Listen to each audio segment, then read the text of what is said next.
আমার মনে হয় না যে কেউ চুপ থাকবে। ওই ঘরে বসে যারা এতদিন উল্টাপাল্টা কমেন্টস করছে ওরাও আজকে তাদের মাঠে নামা উচিত। আপাতত মানে যারা ভালো খবর দেয়, যারা একটু প্রতিবাদী কথা বলে, এগুলো শেয়ার করলেও এক ধরনের যুদ্ধ। শেয়ার না করে এর মধ্যেও দেখি অনেক উল্টাপাল্টা কমেন্টস করে এখনো কিছু লোকজন। সরকারি চাকরি করে তারা কেমনে কয় এখন পে স্কেল দেওয়ার প্রয়োজন নেই, নির্বাচন সরকার এসে দিবে। একজন না না, সরকারি আমার চাকরিজীবী প্রশ্ন কেমনে হচ্ছে কথা বলে? আমার প্রশ্ন হচ্ছে যে এই যে কয়দিন আগে 2500 টাকার গ্যাস সিলিন্ডার, মানে 1200 টাকার গ্যাস সিলিন্ডার 2500 টাকায় বিক্রি হচ্ছে, এখন 2500-2600 টাকায় বিক্রি হচ্ছে। কোন অর্থনীতিবিদ, কোন কলামি, সাংবাদিক, হ্যাঁ, তারা কেন বললো না যে এই যে গ্যাস সিলিন্ডারের দাম বাড়ছে, যাদের বেতন কম তারা কি দিয়ে কিনবে? তারা তারা কেন এই কথাগুলি বললো না? এগুলো বলবে না তো, আপনি অর্থনীতিবিদ হয়েছেন কি পড়াশোনা করে?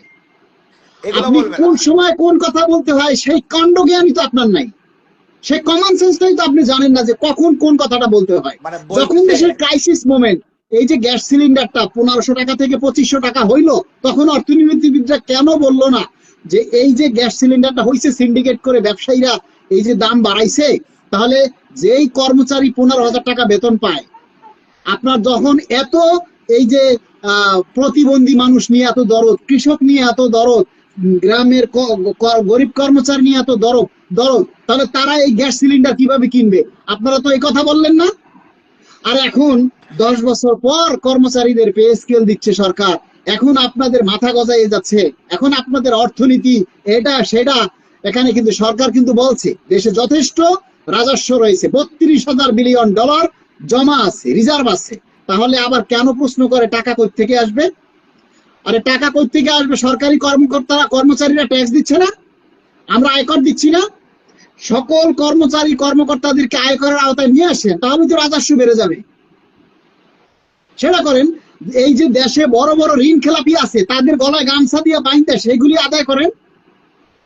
শুধু তাই দেশে না, যে বড় বড় ঋণ খেলাপি আছে, যারা সুদি কারবার করে, দেশের টাকা ঋণ নিয়ে কোটি কোটি হাজার হাজার কোটি টাকা ঋণ নিয়ে কোম্পানি আগুনি জ্বালাই দিয়া দেউলিয়া দেখায়, সেই সমস্ত লোক দইরা গলায় গামছা বাইন্দা নিয়ে আসে, তাদের ঋণ আদায় করেন, তাহলে তো দেশের রিজার্ভ বেড়ে যাবে। সেটা কেন পারতেছেন না?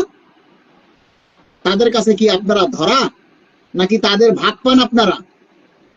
এবং তাদের খবরও প্রচার করে না, তাদের খবর প্রচার করে না। শুধু সরকারি কর্মচারীর পে কমিশন ফাইনাল জমা দিছে, এটার পিছিয়ে লেগে গেছে। এইটা নিয়ে এখন সবার মাথা ব্যথা, এই সরকারি চাকরিজীবীর তো বেতন বেড়ে যাচ্ছে। আরে 11 বছর যে পে স্কেল হয় না, এর জন্য যে সরকারি চাকরিজীবী এই সারা বাংলাদেশের 20 কোটি মানুষের সেবা দিচ্ছে কারা, এটা একবার ভাবে না যে কারা সেবা দিচ্ছে। আর সেবক যদি ভালো না থাকে তাহলে সেবাটা কিভাবে দিবে, সেবার মান কিভাবে উন্নত হবে?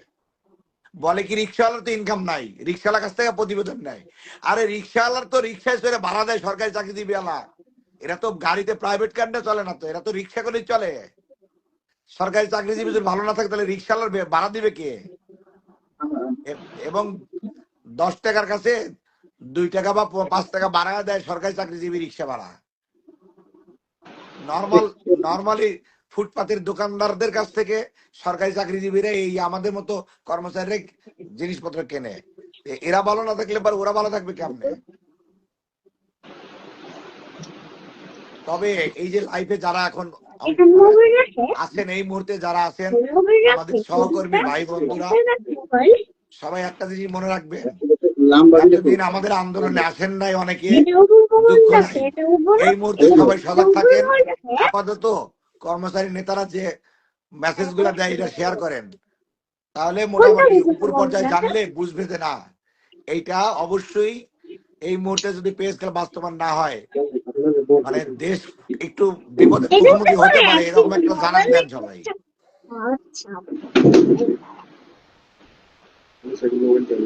সরকারি কর্মচারীকে না খায় রেখে দেশ ভালো ভালো চালাতে চায়, দেশ উন্নয়ন করতে চায়। এভাবে রাখলে মোবাইলটা তো লম্বা বিলে বা খারাপ বিলে যে কোনো ভাবে সেট করার কথা। আপনি কি ফ্যামিলি নিয়ে গেছেন? হ্যাঁ বলেন। ফ্যামিলি নিয়ে গেছেন? হ্যাঁ হ্যাঁ, ফ্যামিলি নিয়ে আসছি। ও আচ্ছা, চট্টগ্রামে কি আত্মীয় স্বজন না এমনি ঘুরতে গেছেন? শ্বশুরের বাসা। ও মাই গড। যাক, শ্বশুর বাড়ি থেকে মানে পে স্কেলের গেজেটটা নিয়ে আসবেন ঢাকাতে। শ্বশুর বাড়িতে পে স্কেলের গেজেটটা নিয়ে আইলে না শ্বশুর ভালো ভালো খাওয়াইতো। কিন্তু আপনি বলতে এখন আসার সময় আপাতত নিয়েছেন। এখন এখন তো শ্বশুর তো রিটায়ার্ড ইঞ্জিনিয়ার, এখন আচ্ছা, বলছে পে স্কেল নিয়ে আসো নাই, কোনো খাবার নাই। তাই না?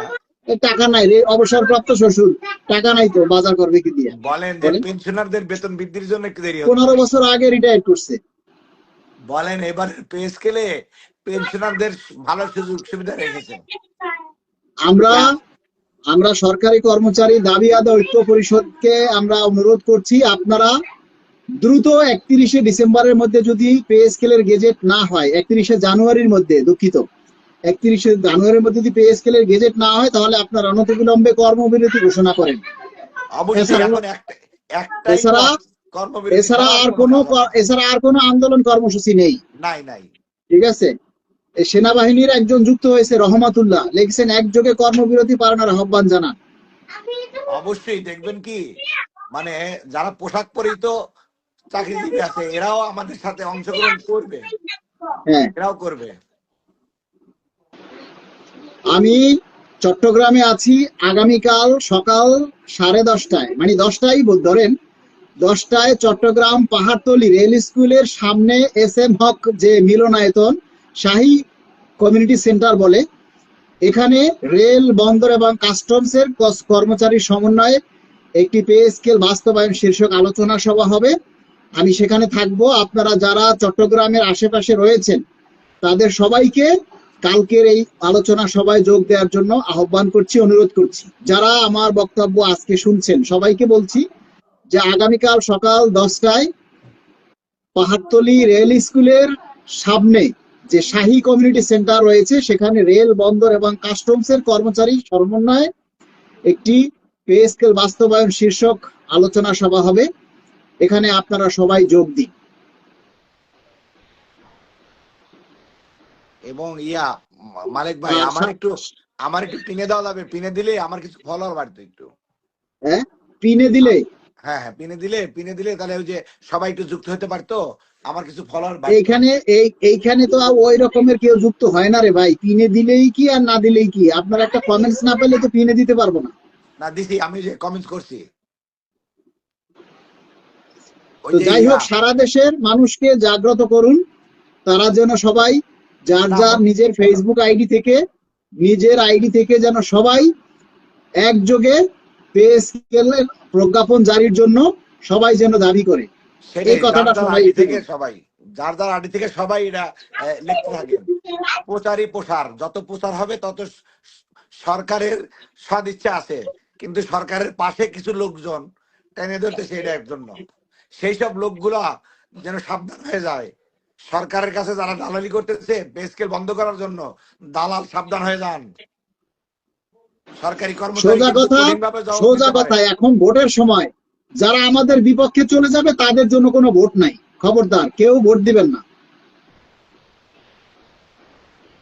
দালাল সাবধান হয়ে যান, দালালের দালালি কিন্তু রুখে দাঁড়াবে সরকারি চাকরিজীবী।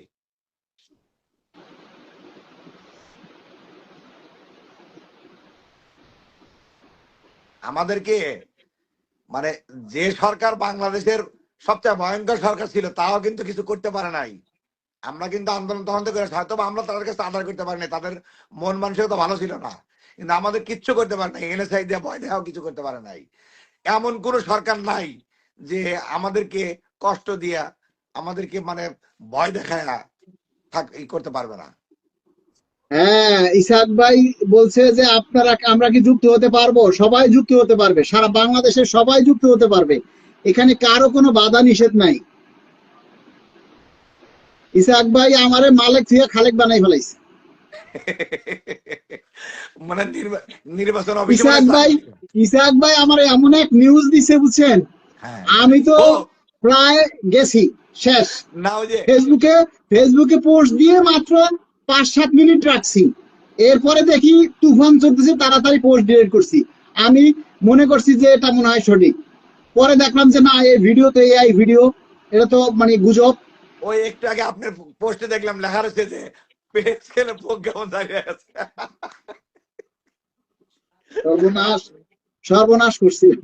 আমি তো চিন্তা করলাম কি রে, এটা কি কইলো উদা।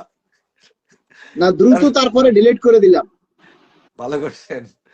তাহলে নালে মানুষ খারাপ ভাববে তো। এখন এই মুহূর্তে তো সবাই কষ্টে আছে, কষ্টের মধ্যে তামাশা চলে না। যেমন আমি একটা পোস্ট দিয়েছিলাম যে যে খাবারের ভিডিও সামনে দেখেন না, ক্ষুধা নিবারণ হবে না। সবাই একটু লাইক